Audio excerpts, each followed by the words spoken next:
Good morning. We're going to open up the meeting.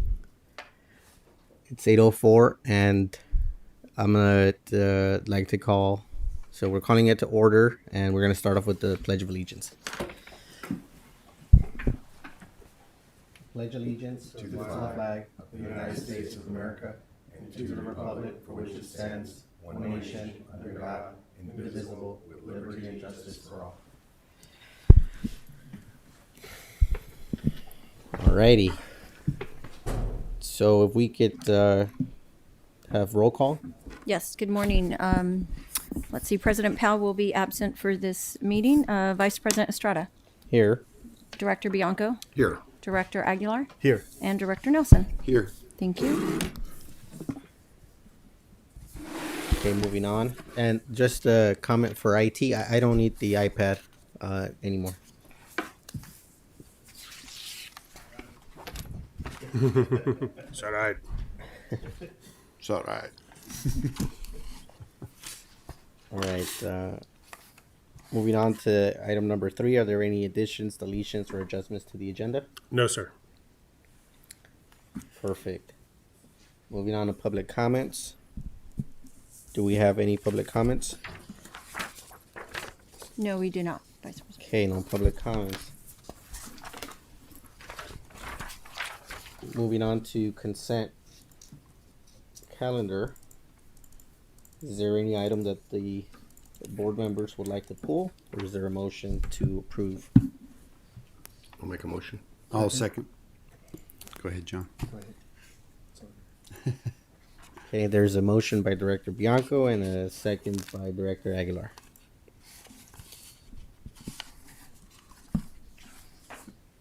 Okay, all those in favor say aye. Aye. Aye.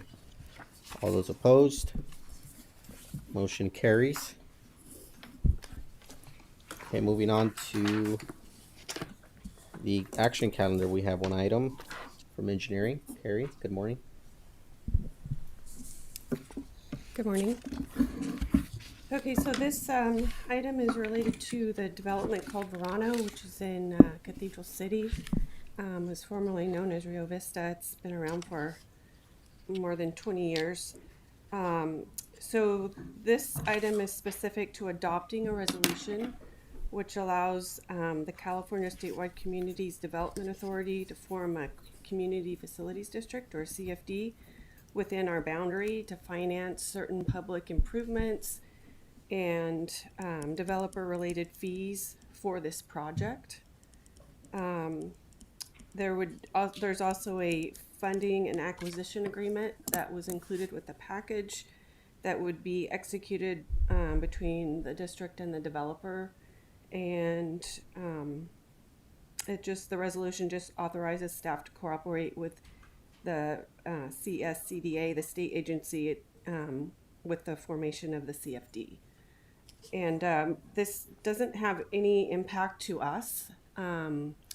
The CSCDA, they handle the whole formation of the CFD, which is the whole purpose of using them so that the city or us are not having to form the CFD and expend those fees and things. And there's no change to what the developer is required to do. They still have to provide the same facilities and the same fees for this development.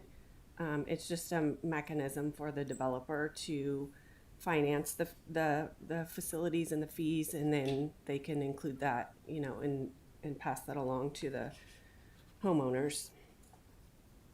So we did a previous CFD for phase 1 of this development, and now they're and it included the reservoir that we recently constructed out there that you can see on the north side of the freeway.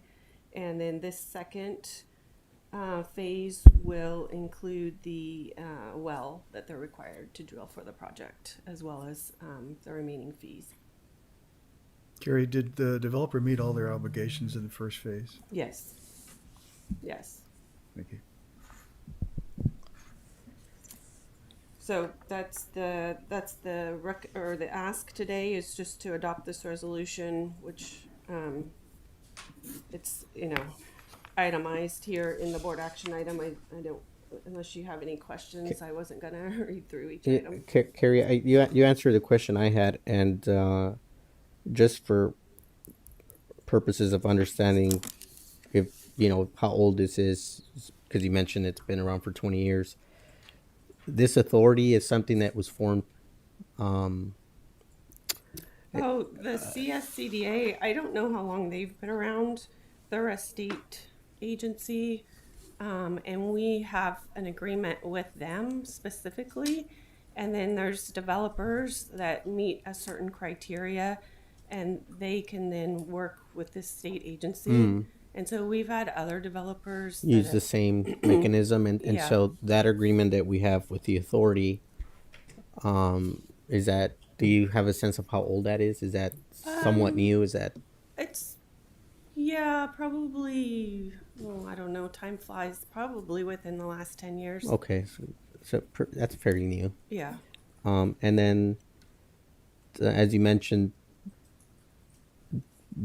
the developer's still gonna have to build all the conditions that we set on them as it Yes. relates to infrastructure, whether it's offsite or fees. Yes. And this is simply a mechanism for someone to, I guess, be able to try to recover those Right. through some form of tax. Right. And then I think John asked a good question about their obligations for phase one. You said everything's all right. So Yeah. this is a redo of something we already did. So It is. Yeah. okay, thank you. Unless there are no other questions, Mr. Vice President, I would move approval. Thank you. Yeah, sounds like it's pretty well vetted. Okay, I'll second. it's a motion by Director Aguilar, second by Director Bianco. Any other questions? Seeing none, is there a motion to approve? All those in favor say aye. Aye. There is a motion. All those opposed? No. Nobody said no, so I'm an aye too. Okay, that carries. What happens when you don't have your iPad in front of you? All right. All right, moving on to item number 8, informational items and reports. There's a communications log. So all of that has been Yep. There were two items. They're There both were just resolved. two items. Been They resolved. were both resolved. Okay, moving on to item number 9, board member comments and requests for future items. I'm going to start to my right with Director Nelson. No comments this morning, thanks. No comments. No comments. No comments? No comments. No comments from me either. And no requests for future agenda items. I see none. Okay, going to move on to item number 10, board meeting reports. First item here is for me for a Colorado River board meeting. I was not in attendance on April 11th meeting to debrief Coachella celebration event. Yes, I met with staff after the event to just talk about what went well, what went. I think everything went well, so it wasn't really anything negative. We just wanted to debrief and get a sense of what we could do next time. So I think that was a good meeting. And I think you had your own internal staff meeting also. So good. April 18th, Riverside County LAFCO meeting.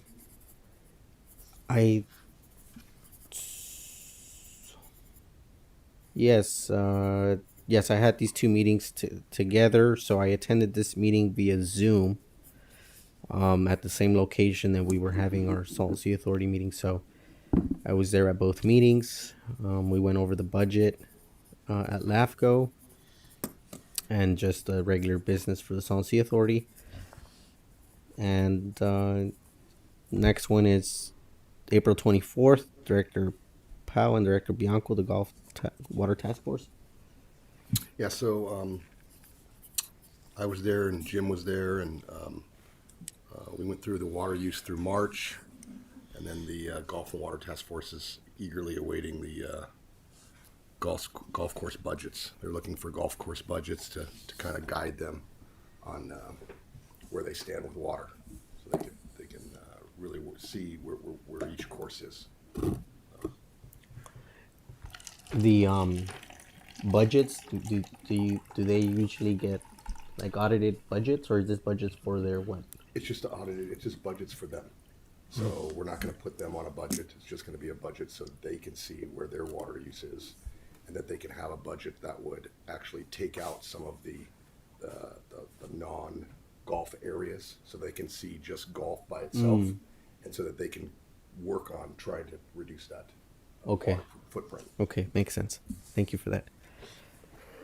Kind of like what we do on the homes, except we're not gonna be monitoring it or financially penalizing them. Okay, next one, Director Bianco, the Living Desert. Living Desert.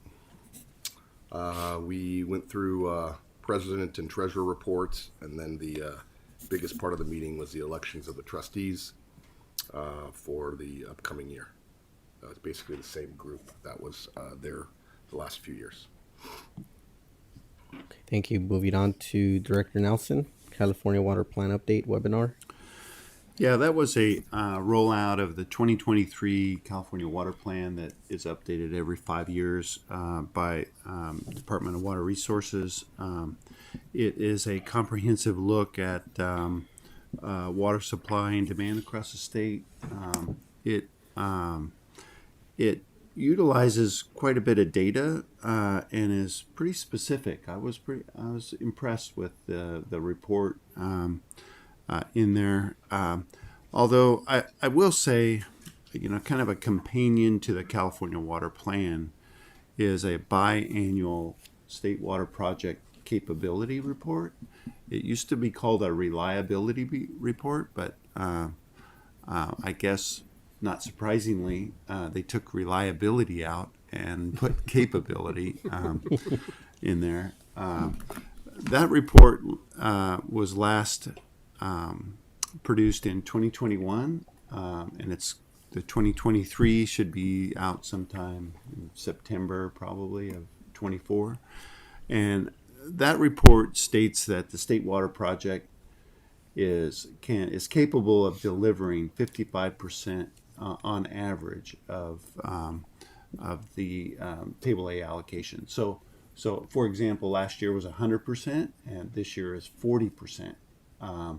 There's a lot of reasons why it's so low. I won't go into, but it's fairly pathetic of why it's at 40%. But when you look at the actual deliveries of the State Water Project since the Monterey Agreement, when there was a combining of agricultural and urban allocations, which was 1996, the State Water Projects averaged 61% of allocation. I mean, that's pretty good. But if you take from 2007 through today, which is the post-Wanger decision, that now utilizes federal and state BIOPS as well as incidental take permits, the average delivery, I shouldn't say reliability, but the average delivery is down to 46%. So if you looked at it today, the State Water Project allocation is only 6% less than about the 18-year average. But it's clearly not performing well, and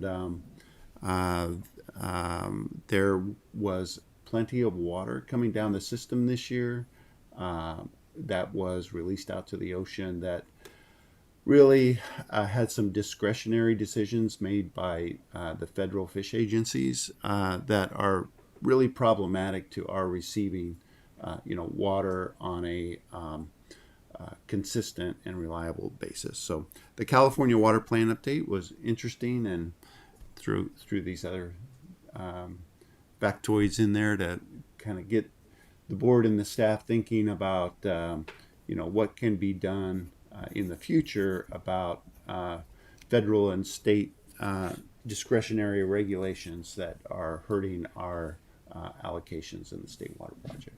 So, Yeah, thank you for Thanks. that. Okay, moving on to CVWD audit interviews, Director Powell and Director Nelson.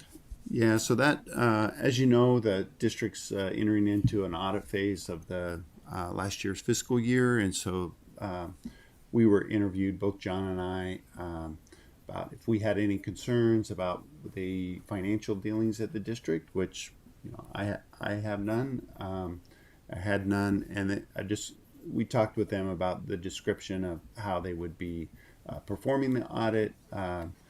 What kind of contact they'd have with the district, and kind of the pro forma for that. So short and sweet. Thank you. Director Bianco, you have the next one, the CVEC. Yeah, so I had 3 meetings that day. First was the Conservation Commission. We approved parcel 5 acres in the Willow Hole. That commission has really gone out and targeted properties that were the hardest to get. And now they're working on a lot of smaller parcels within the larger parcels. Next, we had the Energy Commission meeting. We had a report about the Salton Sea and some mitigation efforts in the Salton Sea. And what else did we have? It was a very short meeting. And then we had the CVEC study session, which was comprised of all the members of CVEC. We basically kind of decided that we have a short-term play and a long-term play. Short-term play would be putting a JPA together with some staff that would encompass all of the cities and the counties. We're kind of still going through how it would look like, but there may be, we can envision maybe a small fee added on to everyone's bill that would help for newer infrastructure, for substations that everybody would share throughout the county and the cities, and then we would have staff that would help run that. That would kind of be a short-term play. Long-term play would be maybe forming our own municipal utilities district, but that's going to take time and a lot of work, and it may take years to figure that out. So I think that's kind of the direction we're headed. Mm-hmm. I think everybody's kind of decided on that's where we want to focus our energy. So it's little by little. What's the timeline on getting to a decision on whatever it is? So I don't really know. I mean, to tell you the truth, we just kind of got to the point to where everybody has agreed. Let's put our efforts into this JPA on this short-term fix and see where we go from there. That's where we stand. I mean, we spent the whole meeting just figuring out if that's what we want to do. Yeah. Mm-hmm. So now you got to do We it. spent 3 hours figuring out this is what you want to do or not, but not exactly what's going into it. So that'll be the next upcoming meetings. But I think we're slated to meet. I mean, once a month. So Oh, okay, so you're gonna go fast. yeah, it seems like it. All right. As fast as we can go. Good. Getting everybody to agree was a major milestone.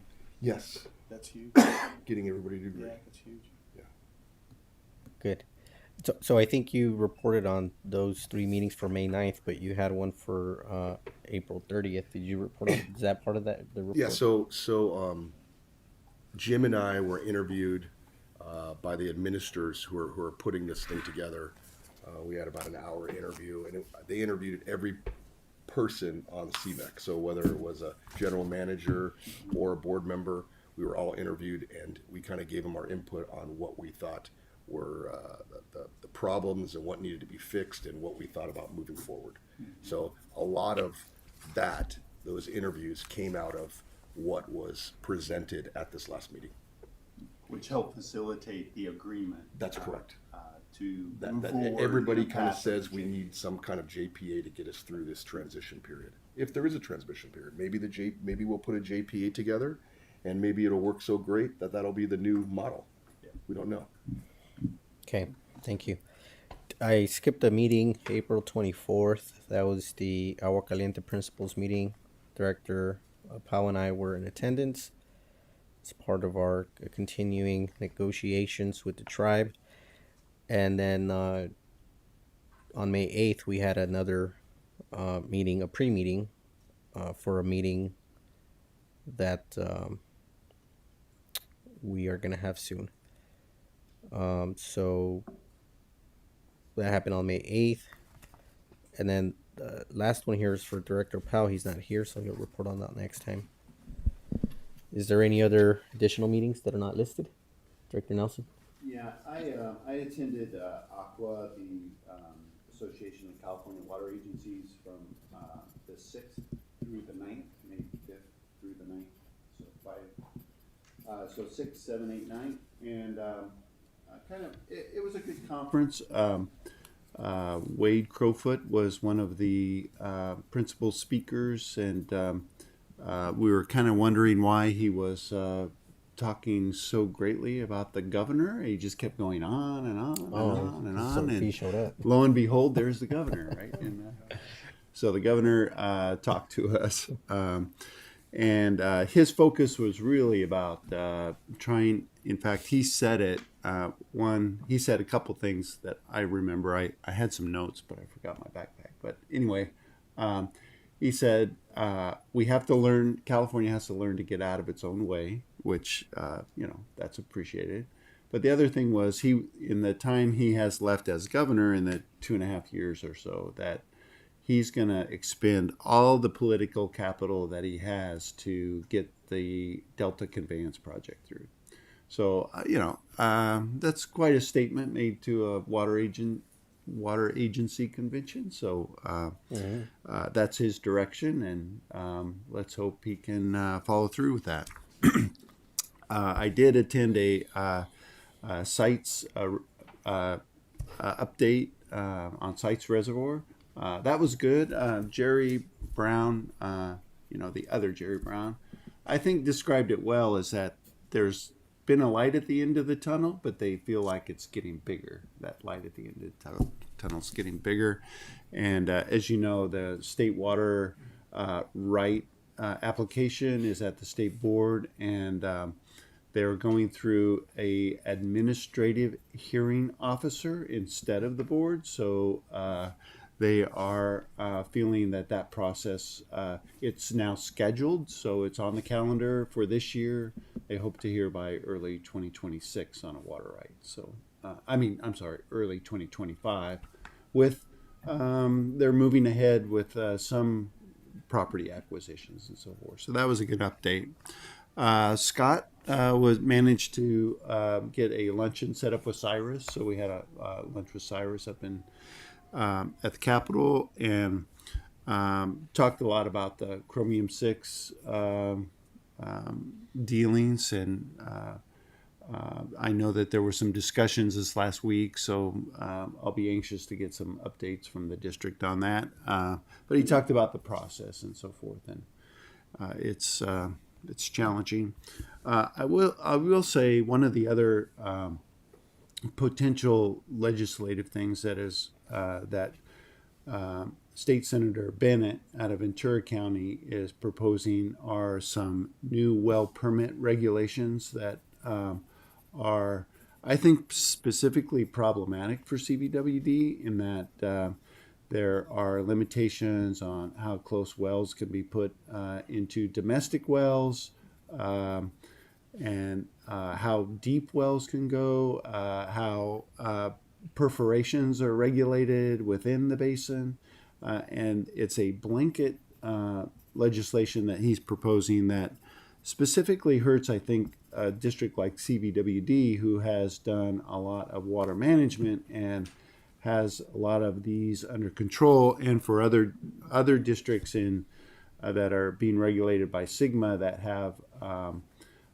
have domestic well mitigation plans in place, and so additional wells would be not problematic to those districts. So that's just something to put on the district's legislative committee awareness for that.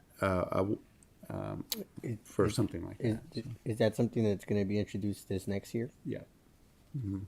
Yes. That's all I have about AQUA. Okay. Good conference. Other than that, Sounds like a very good conference. I did see a lot of pictures. yeah. Seemed like it was a A lot of people were there. Yeah. Any others? No. Okay. Okay. Is there a motion to approve the per diem? So move. Second? Motion. There's a second. All those in favor say aye. Aye. All those opposed? Motion carries. Reports, our general manager, I have nothing this morning, sir. our council. Just want to wish Jeffrey a good vacation and thanks for having me out here. Oh, Yeah, good. thank you. He's with John rafting. Rafting. Departments. Nobody's running up here. I don't see anybody, sir, so I think we're okay. All right. Well, with that, we're gonna move on to closed session, and then we'll be back to adjourn. Thank you. Mm-hmm. Okay, we're back from closed session. There are no reportable items. The meeting is now adjourned. Thank you.